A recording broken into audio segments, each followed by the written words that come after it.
I am TJ, joined by Diana. This is Bureau of Prisons Watchers for Wednesday, June 10th, 2026. A lot happening today. Honestly, some good news, some really frustrating news, and some news that is just baffling. That is a fair summary. Let us start with what sounds like good news. Bureau of Prisons Director William K. Marshall III just signed a new home confinement policy. Okay, what does it actually say? The policy is designed to remove barriers to home confinement for people who qualify under the First Step Act and the Second Chance Act. Remove barriers.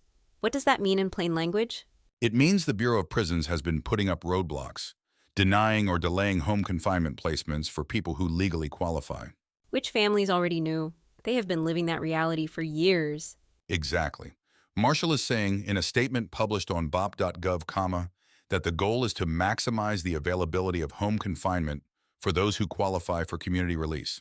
That is a strong statement, but I want to ask the obvious question, why were they blocking it in the first place?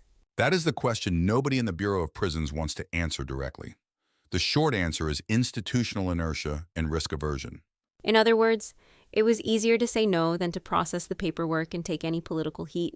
Right. Now, what does this mean for someone sitting in a federal facility right now? If you qualify for home confinement, this policy signals the director wants case managers to stop finding reasons to deny you. Signal is the key word there. A policy is only as good as the people enforcing it. That is 100% right. If you or your loved one qualifies and has been denied, this is a moment to push back through your unit team, through your attorney, through an administrative remedy if needed. Document everything, dates, names, responses. That paper trail matters if you end up in front of a judge. And we will keep watching to see whether this policy translates into actual placements or stays as a nice-sounding memo. Because we have seen a lot of nice-sounding memos. We have. Okay, now let us talk about the halfway house situation, because this is where the good news runs directly into a wall.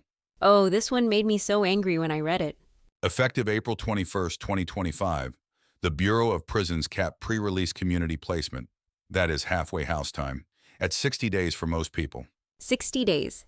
That is 2 months. That used to be up to 12 months under the Second Chance Act. Correct. The law allows up to 12 months. The Bureau of Prisons is choosing to give most people 60 days. And the reason is budget pressure. They are running an $8.3 billion budget that is under serious strain. That is what is driving this. And here's the part that really stings. People had already been approved for longer placements. Families had planned around those dates. Jobs lined up, housing arranged, kids told when dad or mom is coming home. And then the Bureau of Prisons reversed those approvals after the fact. That is not just a policy change. That is a gut punch. Is that even legal? Can they just take back an approval? That is being challenged in courts right now. Some attorneys are arguing that reversing an approved placement violates due process and the terms of the Second Chance Act itself. I hope those challenges succeed. What about RDAP graduates? People who complete the residential drug abuse program get a slightly higher cap, 125 days instead of 60. So RDAP still matters. That is important for people deciding whether to enroll. It does. RDAP gives you the 1-year early release benefit plus that higher halfway house cap. It is still one of the most valuable programs in the federal system. If you can get into it. Availability is another problem entirely. A conversation for another day. But yes, the point is, if you are eligible for RDAP, pursue it aggressively. Before we continue, a quick word from our sponsor. If you or someone you love is dealing with a life insurance or annuity question, Policy Prepper is the resource you need. Plain English, no sales pressure. Just real information at policyprepper.com. Seriously, check it out, policyprepper.com. Now back to the news. Now let us talk about the Fourth Circuit ruling. And this one is genuinely alarming for a lot of people. This came down November 25th, 2025. I know it is not brand new, but families are still just finding out about it. Right. And it is important enough to cover thoroughly. Here is what happened. The Fourth Circuit ruled that if any part of your combined federal sentence involves a disqualifying offense under the First Step Act, you earn 0 FSA time credits. Not fewer credits? 0? Nothing. Correct. The court refused to split up a combined sentence to apply credits only to the non-disqualifying portions. So if someone has, say, a drug charge and a terrorism-related charge in the same case, the terrorism charge wipes out all the credits from the drug charge? Exactly right. The disqualifying offense contaminates the entire sentence in the eyes of the Fourth Circuit. What offenses are disqualifying? Under 18 U.S.C. Section 3632, the list includes terrorism, espionage, sex offenses requiring sex offender registration, and certain violent offenses, among others. So someone could have spent years doing programming, earning credits, thinking they were working toward early release, and now they find out it does not count. That is the real human cost of this ruling, and it hits people in the Fourth Circuit hardest. That is Maryland, Virginia, West Virginia, North Carolina, and South Carolina. Although other circuits are watching this closely. Absolutely. If you are in those states and you have a combined sentence, you need to know whether any count involves a disqualifying offense. Talk to your attorney. If you do not have one, a jailhouse lawyer is not enough for something this complex. Agreed. This is the kind of issue where a federal public defender or a nonprofit legal organization needs to be involved. And if your FSA credits have already been zeroed out by the Bureau of Prisons because of this ruling, there may be grounds to challenge it in other circuits that have not adopted this interpretation. That is right. This is Fourth Circuit only right now. The legal landscape on this issue is not settled nationally. Small comfort, but it is something. Now let us talk about the OIG report, because this one is infuriating in a completely different way. $16.8 million. Just sitting there. As of April 2026, the Department of Justice Office of Inspector General found that $16.8 million from a single year of First Step Act appropriations is unspent. And likely to be transferred away from First Step Act purposes entirely. So Congress gave the Bureau of Prisons money specifically for programs that reduce recidivism and help people successfully re-enter society. And the Bureau of Prisons just did not spend it. The OIG points to administrative inefficiencies, delayed projects, and spending that has little measurable connection to reducing recidivism. Meanwhile, halfway house placements are being cut to 60 days because of budget pressure. Does anyone else see the problem here? It is maddening. The money exists. It was appropriated for exactly this purpose, and the Bureau of Prisons could not get it out the door. And now that money may go somewhere else entirely, away from the people it was meant to help. This is why oversight matters.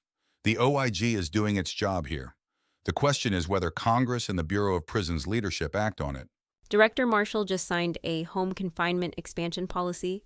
Maybe this OIG report gives him more ammunition to fight for these resources internally. That is actually a fair point. If you are the new director and you want to expand community placement, you can point to this report and say the money was already there. Use it or lose it, and right now it looks like lose it. Now, before we close, we have a Know Your Rights segment, and this one relates to a Supreme Court ruling from May 28, 2026. This is about 924C stacking cases. A lot of families in our audience have someone serving one of those sentences.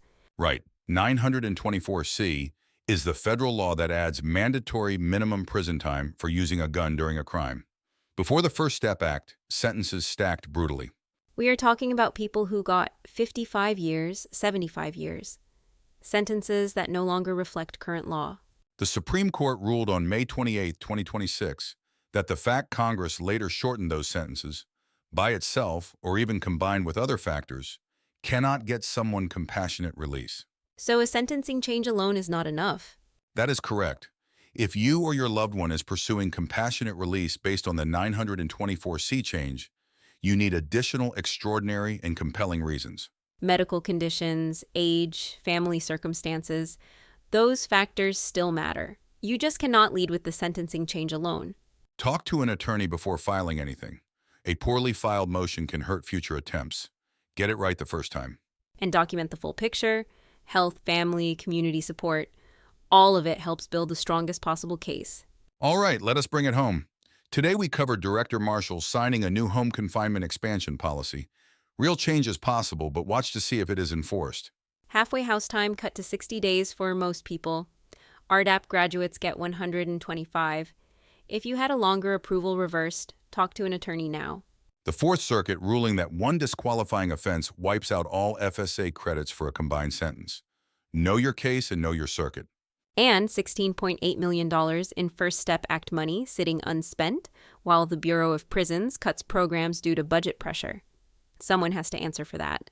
If you need help calculating FSA credits, collide dates, or RDAP timelines, visit FSA4U.com, the only calculator that actually gets it right. And if this show has been helpful, please subscribe and leave us a review. It helps families just like yours find us. To every family listening, you are not alone in this. Keep fighting, keep asking questions, and we will keep showing up with the information you need. Take care of yourselves.